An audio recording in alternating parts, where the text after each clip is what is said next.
আমি শুভেন্দু অধিকারী ঈশ্বরের নামে শপথ করিতেছি যে বিধি দ্বারা স্থাপিত ভারতের সংবিধানের প্রতি আমি অকৃত্রিম নিষ্ঠা ও আনুগত্য পোষণ করিব। আমি ভারতের সার্বভৌমত্ব ও অখণ্ডতা রক্ষা করিব।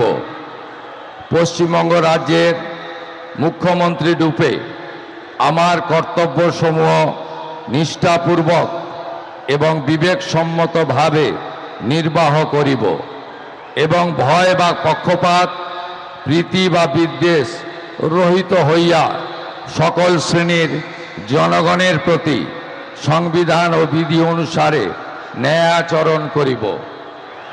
আমি শুভেন্দু অধিকারী ঈশ্বরের নামে শপথ করিতেছি যে পশ্চিমবঙ্গ রাজ্যের মুখ্যমন্ত্রী রূপে যে কোনো বিষয় যাহা আমার বিবেচনার জন্য আনীত হইবে বা আমি জ্ঞাত হইব, তাহা মুখ্যমন্ত্রী রূপে আমার কর্তব্যসমূহের যথাযথ নির্বাহের জন্য যেরূপ আবশ্যক হইতে পারে তদ্গতিকে আমি প্রত্যক্ষ বা পরোক্ষভাবে কোনো ব্যক্তি বা ব্যক্তিগণের নিকট জ্ঞাপন করিব না বা প্রকাশ করিব না।